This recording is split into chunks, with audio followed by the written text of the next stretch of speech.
नमस्कार dear lovely students, I hope you all are well at home. तो बेटा कल हमने हमारा जो नया पाठ है पाठ 11 बकरी और भेड़िया ये पढ़ा था। हमारा आधा चैप्टर हो चुका था, आधा हम आज पढ़ेंगे।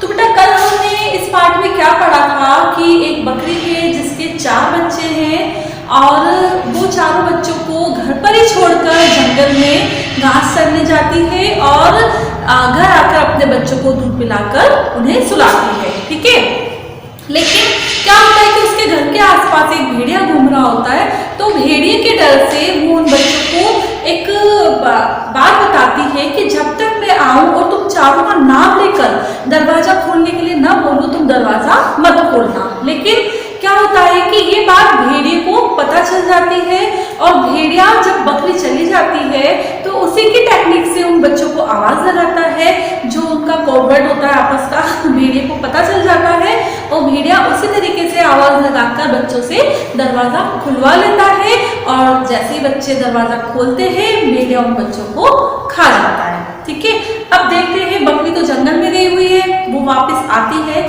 तो क्या होता है। शाम को जब बकरी पहुंची तो उसने दूर से ही देखा कि दरवाजा खुला है। जब बकरी घर आती है और देखती है कि दरवाजा तो खुला है, डर के मारे उसके पैर नहीं चल रहे थे। ऑब्वियसली उसे डर तो लगेगा ही कि मैं दरवाजा बंद करके गई थी, बच्चों को इतना समझा के गई थी, उसके बाद भी ये दरवाजा कैसे खुला। तो उसके पैर एकदम से लड़खड़ाने लग गए।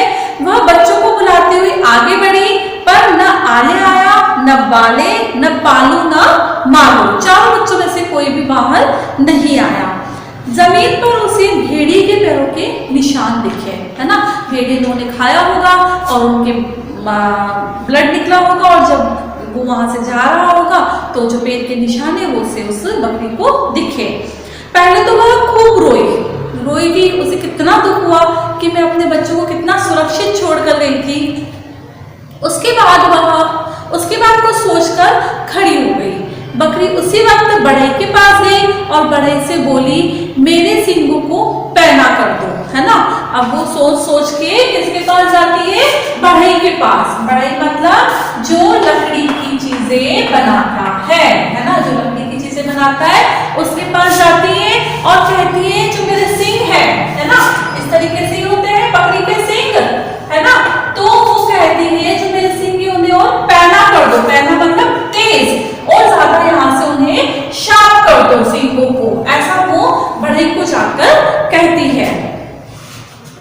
क्या बात है, किसको मारने के लिए सींगों को पैना करा रही हो? बढ़ई भी उससे यही पूछता है। बकरी ने बढ़ई को पूरी बात बताई और कहा, अगर तुम मेरे सींगों को अच्छी तरह पैना कर दोगे तो मैं भेड़िए को हरा दूंगी, है ना।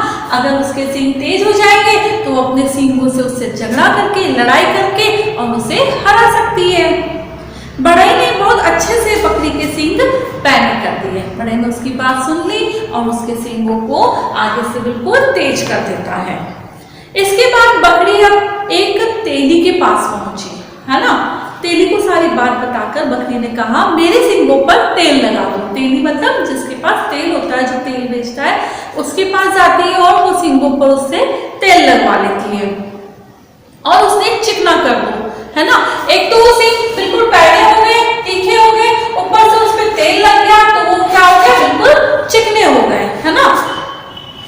तेली को सारी बात बताकर बकरी ने कहा, मेरे सींगों पर तेल लगा दो और उसे चिकना कर दो।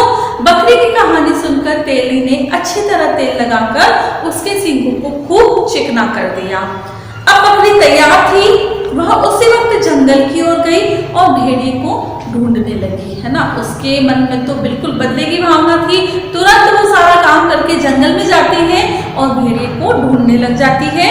उसने सोचा, कहाँ गया है भेड़िया, जल्दी उसे ढूंढना होगा। मेरे बच्चे उसके पेट में बंद हैं, है ना। उसे लग रहा है कि उसने बच्चों को खा लिया है और बच्चे पेट में बंद है।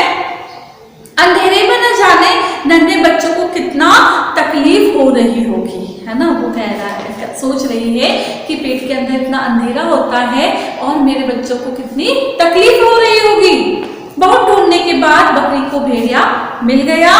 भेड़िए का पेट बहुत मोटा हो गया था, आले बाले पालू मालू सब उसके भीतर थे, है ना। बकरी क्या कह रही थी, सब उसके भीतर थे। भीतर मतलब अंदर, सभी उसके पेट के अंदर थे। बकरी ने कहा मेरे बच्चों को लौटा दो। भेड़िए ने कहा तेरे बच्चों को मैंने खा लिया है, अब मैं तुझे भी खाऊंगा।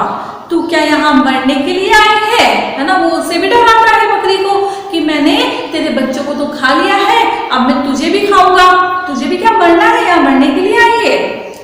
बकरी को बहुत गुस्सा आया, वह बहुत तेजी से आगे बढ़ी और भेड़िए के पेट में अपने सिंग घुसा दिए, है ना। उसने क्या किया, तब से जोर से दौड़ के जाती है और उसके पेट के अंदर उसके जो सिंग थे वो उसने घुसा दिए। भेड़िया का पेट फट गया और आले बाले पालू और मालू पेट से बाहर निकल आए। बकरी खुशी से चारों बच्चों को लेकर घर लौट आई। कितना अच्छा दिमाग लगाया बकरी ने कि अगर मैं अपने सिंगों को पैना करवा दूं, शार्प करवा दूं, उन पे तेल लगवा लूं और मेरे सिंग इतने अच्छे मजबूत हो जाएंगे तो मैं आराम से भेड़िए से लड़ सकती हूँ, है ना। उसने चारों बच्चों को उसके पेट से निकाल लिया और अपने घर लौट आई।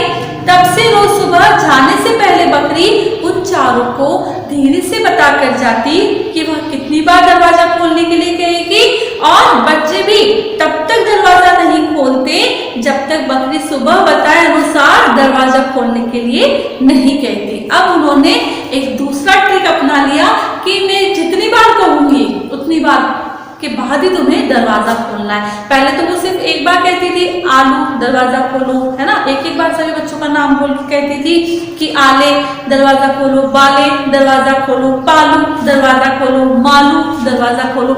लेकिन अब उसने कुछ और ट्रिक अपना ली जो उसने जोर से न बता के धीरे से अपने बच्चों को बता दिया। तो बेटा इस कहानी से हमें ये शिक्षा मिलती है कि शत्रु कितना ही बलवान क्यों न हो उसे बुद्धि बल से हराया जा सकता है। अगर हम हमारी बुद्धिमानी रखें और हम धैर्य से काम ले तो चाहे हमारा शत्रु कितना भी बलवान क्यों न हो, कहाँ बकरी और कहाँ भेड़िया, लेकिन फिर भी अपनी बुद्धिमानी से बकरी ने भेड़िए को हरा दिया और अपने चारों बच्चों को वापस ले जाएगी, है ना। तो बेटा आज हमारा चैप्टर ये कंप्लीट होता है। आपको यहाँ तक ये चैप्टर अच्छे से रीड करना है, ठीक है। Thank you.